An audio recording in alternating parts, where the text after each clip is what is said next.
Good morning and welcome to all the students of the bank management and the IT department of the second year।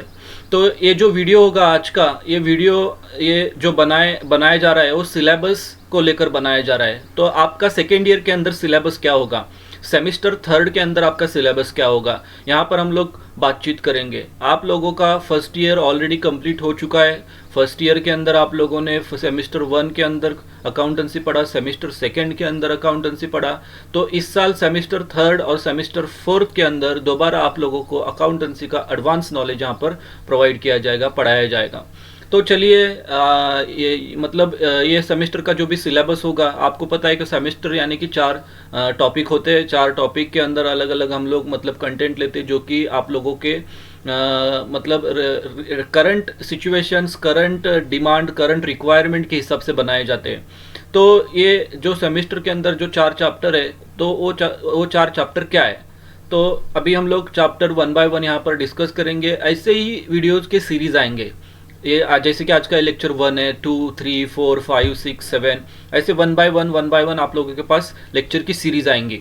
तो आप लोगों को क्या करना है, आपके जो भी 6 सब्जेक्ट होंगे इस सेमिस्टर के, ये 6 सब्जेक्ट के लिए आप लोगों को अलग अलग नोटबुक बनाना है। जैसे आप लोग क्लास के अंदर नोटबुक बनाकर पढ़ते हो ना, वैसे ही आप लोगों को यहाँ पर भी घर में अपने वो नोटबुक बनाना है। उस नोटबुक के अंदर ये सभी बातें नोट डाउन करते जाना है, वरना आगे चलकर क्या होगा, अभी आप लोगों ने ध्यान नहीं दिया, कुछ सीरियसली ना लिया, तो आगे चलकर जब एग्जामिनेशन आएंगी ना, तो तब ये कोई नहीं पूछेगा कि आप लोगों की तब सिचुएशन क्या थी, क्या कोरोना था, कि कोरोना की वजह से लेक्चर हुए ना हुए, ये बातें तभी काम नहीं आएंगे। आपकी मार्कशीट बहुत इंपॉर्टेंट है, मार्कशीट के अंदर मार्क ही देखे जाएंगे इन फ्यूचर। कुछ दिनों बाद ये सब कुछ बातें लोग भूल जाएंगे, तब मार्कशीट के अंदर मार्क्स बढ़ने चाहिए, इसका ख्याल आप लोगों को रखना है।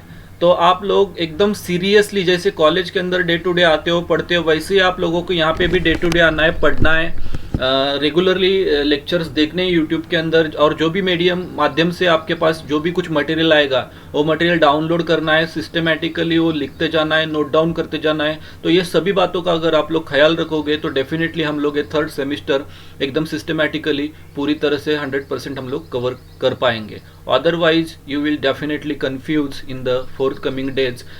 सो ये सभी बच्चों से, सभी स्टूडेंट से रिक्वेस्ट है कि आप लोग एकदम सिस्टमेटिकली सीरियसली इन सभी बातों को देखो, ताकि एग्जामिनेशन के अंदर अकाउंटेंसी प्रैक्टिकल जो भी होगा ना, तो आप लोग सॉल्व नहीं कर पाओगे।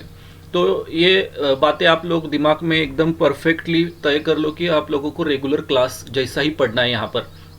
तो चलिए, ज़्यादा समय यहाँ पे मैं ये नहीं करूँगा, और हम लोग आएंगे सीधा हमारे मेन जो भी पार्ट होगा आज का सिलेबस का, उसके ऊपर हम लोग डिस्कस करेंगे। तो बच्चों, ये सेमिस्टर के अंदर आप लोगों के जो 4 चैप्टर है, उसमें से चैप्टर नंबर 1 जो बनाया गया है वो है chapter number 1, analysis of the financial statement. Title क्या है, analysis of the financial statement. तो आप लोगों को जो भी फिनेंशियल स्टेटमेंट फर्स्ट ईयर के अंदर आप पढ़ाए गए हैं, जैसे कि trading account, profit and loss account, balance sheet, ये जो स्टेटमेंट पढ़ाए गए थे ना, उसका एनालिसिस करना है with the help of the ratio के माध्यम से आप लोगों को उस स्टेटमेंट का एनालिसिस करना है। तो रेशो के अंदर कई सारे रेशोज है, जैसे कि liquidity ratio, solvency ratio, profitability ratio, इसके और टाइप्स है। ये सब टाइप्स हम लोग सिस्टमेटिकली जब वो चैप्टर आएगा तब हम लोग पढ़ लेंगे वहाँ पे। तो रेशो एनालिसिस ये आप लोगों का फर्स्ट चैप्टर है, जिसके अंदर आपको फिनेंशियल स्टेटमेंट का एनालिसिस करना है। तो ratio analysis and the financial statement, ये ऐसे कुछ ना कुछ टेक्निक लगाकर आप लोग दिमाग के अंदर ये फिट करवा दो। तो चैप्टर नंबर क्या हो गया, analysis of the financial statement. Number second, chapter number second आपका है working capital. The capital which is required for day-to-day business is called as working capital. The capital, current assets minus current liabilities is called as a working capital. तो ये जो भी working capital लगेगा day to day business run करने के लिए, working करने के लिए, तो ये कैपिटल हम लोग करंट असेट्स और करंट लाइबिलिटीज, जो कि आप लोगों को पता है करंट असेट्स यानी कि क्या होता है एसेट साइड में, करंट लाइबिलिटीज यानी क्या होता है। जब हम लोग वो फॉर्मेट के अंदर systematically current assets minus current liabilities का कैलकुलेशन बनाएंगे, तो automatically you will get the answer of the working capital. तो ये हो गया आप लोगों का चैप्टर नंबर सेकेंड, जिसके अंदर आप लोगों को मीनिंग, डेफिनेशंस, उसके टाइप्स, ऑपरेटिंग साइकिल्स, ये सब कुछ बातें हम लोग वहाँ पर डिस्कस करेंगे। The journey of the cash, begins with cash, ends with cash, ये बहुत सारी बातें इसके अंदर आएगी। वर्किंग कैपिटल को life blood of the business भी बोला जाता है, क्योंकि क्या अगर वर्किंग कैपिटल अगर ना हो बिजनेस में तो बहुत सारी प्रॉब्लम्स आ सकती है। तो ये सभी बातें हम लोग चैप्टर नंबर 2 के अंदर कवर करेंगे। तो चैप्टर नंबर 2 का टाइटल क्या होगा? Working capital. चैप्टर नंबर 1 का टाइटल क्या था? Analysis of financial statement. Chapter number 2 working capital, कैसे कैलकुलेट करेंगे? Current assets minus current liabilities. Number 3, chapter number 3 क्या है? तो अकाउंटिंग ऑफ प्रोफेशनल्स। ये चैप्टर नंबर आपका 3 होगा, जिसके अंदर हम लोग रिसिप्ट्स एंड पेमेंट्स के, रिसिप्ट्स एंड एक्सपेंडिचर के बारे में बातचीत करेंगे। रिसिप्ट्स एंड एक्सपेंडिचर के बारे में हम लोग सोचेंगे कि रिसिप्ट साइड्स कैसे बनाई जाती है, पेमेंट साइड्स, एक्सपेंडिचर साइड्स कैसे बनाई जाती है। तो इसके अंदर जो फोकस होगा वो medical practitioners and professional account के ऊपर होगा। मतलब इस चैप्टर के हम लोग क्या करेंगे, जो बैलेंस शीट होगी ना, वो मेडिकल प्रैक्टिशनर जो होते हैं एंड द प्रोफेशनल अकाउंटिंग कैसे बनाई जाती है, तो इसके बारे में हम लोग यहाँ पर डिस्कस करेंगे। तो ये आप लोगों का चैप्टर नंबर 3 अकाउंटिंग फॉर और अकाउंटिंग ऑफ प्रोफेशनल्स, जिसके अंदर फोकस क्या होगा? Receipt, expenditure, medical practitioners and the professional accounts किस तरह से बनाया जाएगा। तो ये हो गया चैप्टर नंबर 3। तो फर्स्ट क्या था? Analysis of financial statement.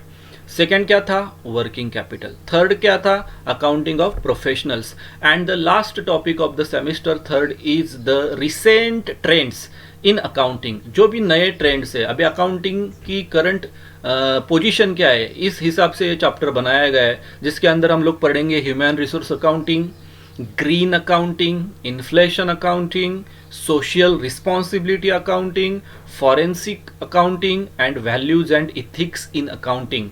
तो ये हो गया आप लोगों का चैप्टर नंबर 4, जिसके अंदर हम लोग पढ़ेंगे recent trends in the accountancy.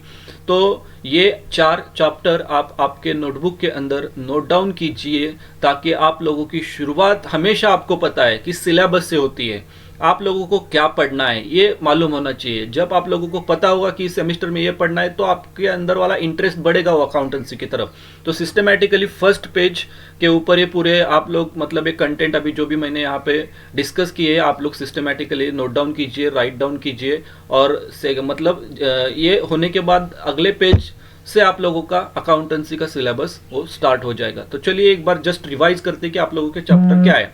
तो चैप्टर नंबर क्या था? Chapter number 1 is the analysis of financial statement. Chapter number 2 क्या था? Working capital. नंबर 3 क्या था? Accounting of professional. और नंबर 4 क्या था? Recent trends in accounting. तो चलिए लास्ट टू फर्स्ट जाते हैं। Recent trends in accounting, accounting of professionals, working capital, analysis of financial statement. एक शॉर्टकट की बनाते AW। ए यानी कि analysis of financial statement, W यानी कि वर्किंग कैपिटल मैनेजमेंट, AWAR, फिर accounting of professionals, recent trends in accounting. तो ये हो गया शॉर्टकट AWAR। तो ये 4 चैप्टर आपके सेमेस्टर 3 के लिए बनाए गए। तो आप आपके नोटबुक के अंदर ये नोट डाउन कीजिए। और जो भी सेकंड वीडियो आएगा, वो सेकंड वीडियो आएगा आपका nature and the structure of the question paper. Okay, thank you.